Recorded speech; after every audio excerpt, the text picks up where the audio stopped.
Hi guys, I'm Mario and today we're going to talk about how to change the text font size in Snapchat.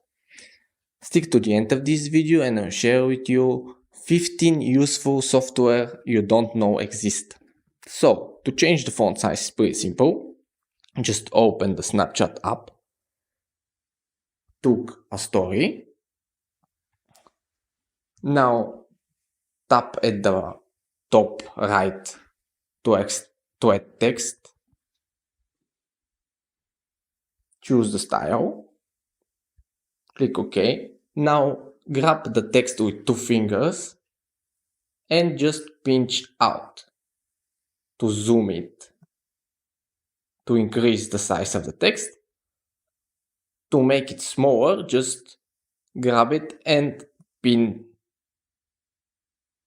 in, like this. That's it, thanks for watching. If you want to know about the software I mentioned at the beginning, tap the link at the top of this video.